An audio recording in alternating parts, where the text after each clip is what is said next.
Welcome to another episode of Miami Cop Talk. Visit us at MiamiCopTalk.com. With us is Robert Asencio and Raul Correa discussing the latest issues in public safety, law enforcement, what's in the news with invited guests. And again, visit us, help us grow our audience. We are one community, one voice. And let's get ready to start another episode of Miami Cop Talk. Welcome to another episode of Miami Cop Talk. I'm Raul, and with me is my co-host and partner, Robert Asencio. We have a special guest with us. Robert, you want to introduce our guest? Absolutely. We have with us the Miami-Dade County Commissioner Kionne McGhee for District 9 in South Dade. The reason why we wanted the commissioner on is because he's not only a commissioner, but he's been a legislator, and he is currently heading up this anti-violence effort. We've had a number of series of shootings that have made national news, mass shootings, mass casualty shootings, but at the end of the day, this is an ongoing problem that we have in the county, and we want to bring on the commissioner to be able to tell us from his perspective what the county's doing and what we need to do as the public in order to be able to stop this wave of violence. Commissioner, right. Welcome on board. Thank you, Robert and Raul. Can you hear me pretty good?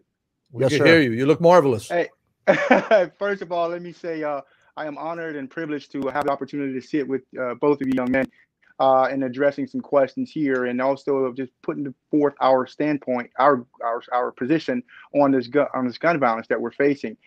Secondly, I can just say this also is that we know more needs to be done as it relates to gun violence in our communities.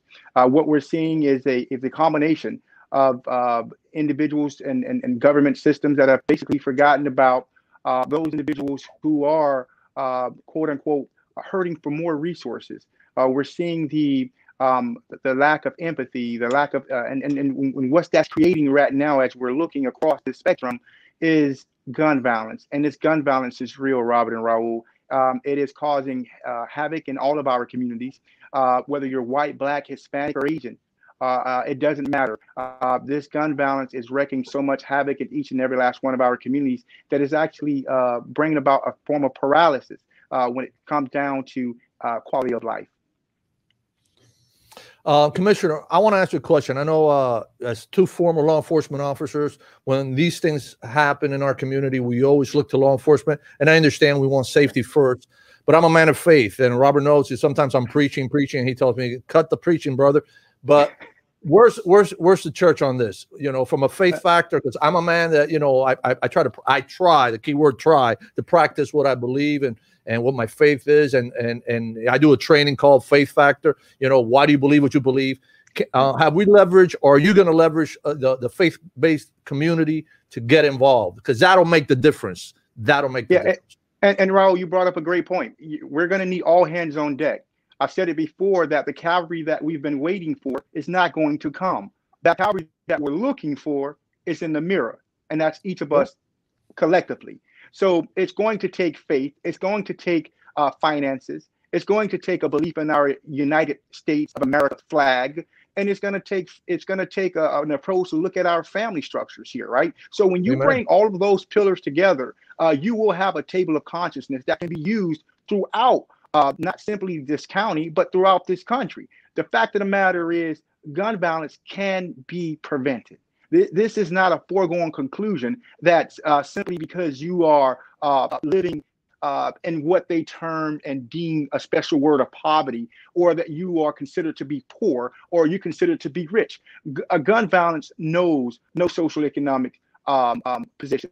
It simply is an act carried out by someone who has a disrespect and a disregard for life.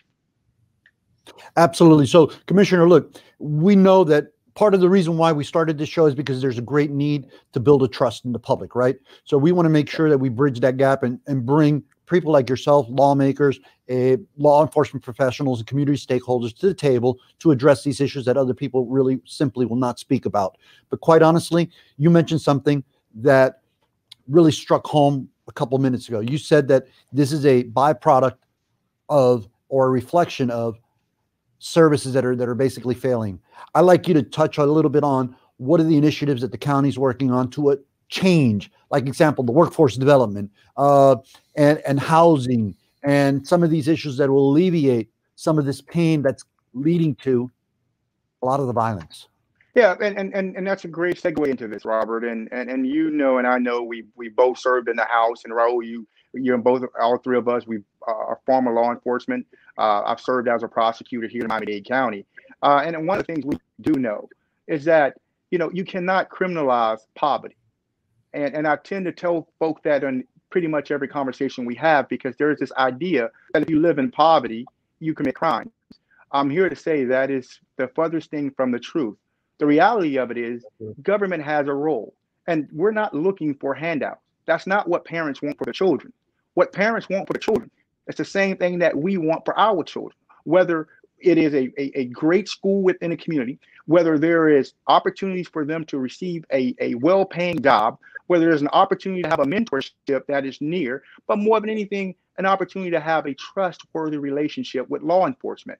And that is something that I can agree with many folk on as it relates to the final point, is that growing up before, Robert, we had great relationships with our law enforcement. We had great opportunities to engage into gainful employment within the counties because of some of the programs they had. We had an opportunity to participate in programs, social programs at parks and other events. Now we don't have those things. And the reason why we don't have them is because we lack the political courage to deal with those issues head on. Most people believe that if we simply attempt to criminalize poverty, then we have something or somebody we can blame for this upheaval that's actually happening around us. The truth of the matter is, all of us are to blame, because we allow folk who claim to have had our best interests use it and use it against us, and in a way that has caused us to be where we are now. And that is responding to an epidemic that is serious. It is one of the worst epidemics I've ever seen. And what we have seen and witnessed countless times over the past few days and the past week, truth of the matter is, it happens every single day, somewhere here in Miami-Dade County, or somewhere across this great country, where mothers and fathers are prematurely burying their children. And the fact they shouldn't be doing that. And that is just simply wrong. And government has to step up and do the right thing and pour the resources into these communities. So, Commissioner, just so you know, Miami Cop Talk has just been speaking with and meeting with the incoming president and the former president of the Dade Chiefs. We look to build a relationship with them. They're very eager to come on and help us make sure that they have a monthly presence with us.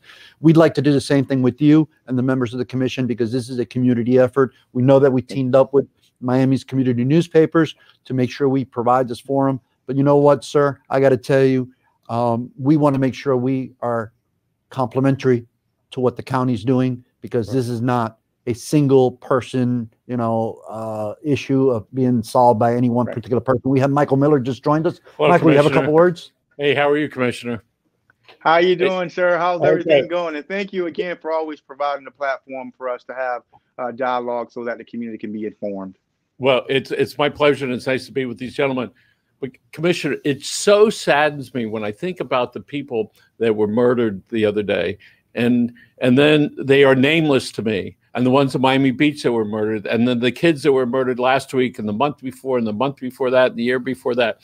So here we have so many people that their lives are cut short, and we don't even know who they are. It's just a number. And we were just commenting earlier, Miami, you go to South Beach, man, you hang out, you get a sunburn, and everybody's happy. Not anymore, all right? And this is stuff that we would see on TV and another place and on the Cops and Robbers show. This is real stuff, man, all right? So no going back. This is it. Death is final. And and Michael, you hit it on the head. Until we began to move away from simply addressing the gun violence issue as a number and putting a face, a name, a light to it, we're going to continue to have these discussions. Because the one thing I realize is sitting at the funeral, whether it's your brother or your father or your cousin, like in my case, of my father, and you're asking God why. Why would he allow someone to use gun violence to end the life of a promising life? And you really come away with a shaken faith. But I also realized that, you know, focusing on my faith, that is, and back to Raul's question early on, is that I question God. I not only question God, I challenge God. But my faith also reminds me that I should never give up on God. And that is what continuously keep these great people in our community pushing forward with the hope that they have, because they understand one thing, that, you know, what's found in the book of Matthew is that one day, and you know, this too shall come to pass. But in the meantime, what seems to be impossible to man is not impossible with God. So although it looks as if it's going to be a trying time and we can't get over this because it's just too much to bear, we just got to focus on those most important words that Jesus reminded us in the book of Matthew. But with God, all things are possible. And that is why we continuously push forward, because we realize that that is the truth, and that is the rock where the truth actually begins. And I'm not sure if you, and we appreciate those words of wisdom. I'm not sure if you spoke about it earlier, but when we watched these two kids that apparently broke into a house, took the guns, and started shooting, oh my God, where does that 12 and 14 where years does old. that come from? That there was even in the scope of their mind to do that, and that somehow it was, you know, that it didn't matter. And they're lucky to be alive. Well, one of them is dead. The 14-year-old died. She passed? Oh. Yeah. Well, listen, she was shot by police. I'll tell you this. I would like to see, and I'll challenge you, Commissioner. I mean, you're a smart man and you're a man of faith. It would be great to have a law enforcement interfaith initiative movement that can maybe be duplicated throughout the state, throughout the nation, and actually make a difference. When we say do the right thing, I keep saying it. That's not a slogan, a Spike Lee movie. It's a real thing, to do the right thing. And how do we transform our community's mindset to move from evil to goodness? How do we do that? And I'm on board. Miami Cop Talk's on board. Community News is on board. And you let us know what we need to do to be able to help you make a difference. Thank you all. And if y'all need me, I'm here. But we'll continue fighting this good fight together. This is something that's it's not political. And it's not, and it shouldn't be political, but we're going to face this together, and we're going to get our community back. Thank you very much. So, Commissioner, as we close out Miami Cop Talk, for those of you that are just chiming in, please join us at MiamiCopTalk.com. Miami's community newspapers certainly has us on their site. But are there any words, any information you want to provide the community? And more importantly, there are a lot of people that are scared. A lot of our citizens, community members are scared right now. What encouraging words can you provide them from the member of the county commission? Just say what Raul opened up earlier. Just know that our faith is still strong. It may be shaken, but it's still strong. Secondly, we have great people on the dais who are working hard to bring about an end to this gun violence that's plaguing our county. And third, so long as we keep this dialogue open with law enforcement, the community, and our faith community, without a question, we're going to get the upper hand on this. And like everything else, this is, you know, we've stated and history has shown, this is a great nation, not because it pats itself on the back as being a great nation, but it's a great nation because we've overcome so much. And this will not be something that's going to break the American spirit. Thank you. Thank you, sir. Thank you, Commissioner. Thank you. On that note, thank you, Commissioner. Don't hang up because I want to talk to you real quick. Last final word. For those of you watching, join us on Miami Cop Talk and Miami Community Newspapers. We're here. Please join us. Help us grow. But more importantly, be part of this process as we move forward. Thank you. You have been listening to Miami Cop Talk. We hope you have enjoyed this episode, and visit us at MiamiCopTalk.com to get the latest on all our broadcasts.